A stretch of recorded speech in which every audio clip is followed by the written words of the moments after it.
काय ग बाई कधीच गेला बघ ती पसारा लाव पातूर. अगं पसाराच आहे तेवढा, जे आवडेल ती घेतच गेल्या. हे ग बस की धनी, तू तर कळतेस की. हा आता चहा पी आणि जाऊन जरा पड, तवर स्वयंपाक बी करते. आय आता हिने कायम आपल्या घराजवळच राहणार. होय अगं आम्ही दोघी एकत्र लहानाच्या मोठ्या झाली हा, आणि मावशी म्हणायचं मुला. हा अगं म्हणजे त्यासनी काय कळते ग पोरासनी, बारकी आहे ती अजून. नाव काय रे तुझं, किती वेळ आहेस तू? माझं नाव विजय आहे मावशी, मी 7वीला आहे. आणि ही संगी. काय तात्या माझं मी सांग. बस की.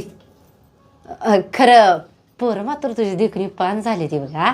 तुझी बी आहे ती की चांगली. ही माझी धन आणि ह्यो राहुल पियो आहे बाहेर खेळायला लागली. आई मला नाही आवडत कोराच्या. ठीक आहे, एक दिवस जाय ना तुझ्या नरड्यात. आता ह्यांच्यात कुठं मिळायचं दुधाचा चहा. काय काय म्हणते ग धन? नाही काय नाही, भाऊजी का येतात कामावरनं? अगं ती एकदा का सकाळी 8ला गेले की रात्र 9-10 वाजते त्याशी. खरं धनुचं पप्पा लय मोठे, ती मुंबईला मिलमध्ये कामाला आहेत ना. तुझं भाऊजी मिलमध्ये परमनंट आहेत. गावाकडे 10 एकर शेती आहे, घर आहे, सासू सासर बी मेल्यात. आणि आमचं ह्यानी एकुलतं एक आहेत. प्रॉपर्टी मायने एवढी जळता जळीना. काय बी म्हणू मा, नशीब काढलंच बघ. आई बाकडं बी चांगलंच होतं तुझं, आणि नवरा बी चांगला भेटला. होय ती मात्र आहे बघ.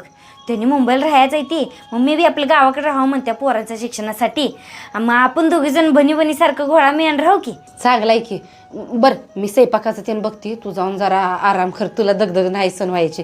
हा आणि झाला स्वयंपाक की पोराशनी पाठवते बोलवायला, ये मग. चल जाती ग बाई, अंगलंय दुखायला, जाळ पेटवले त्याला. संगे मावशी कसली भारी आहे, किती गोडवाड बोलते. होय दादा. तिच्याचे कोण आहे पाहुणे? पण आहे माझी, आता ह्याच गावात राहायचे. मुंबईला असते नवरा तिचा. जात काय काय काम काढलं? असंच आली होती, पावले लोक दिसाली म्हणून. अगं बाई या की. अगं धनी बघून चाल, पडशी बिडशी. काय ग बाई, पाक भिकल लागलेली आहे ती. आणि तिची पोरं तर कोळसा खाल्ल्यागत काळी ढुस झाली ती. अगं आई असू दे ग, असं कोणाबद्दल बोलायचं नाही. असू दे बाई, चला आता पाक रात झाली.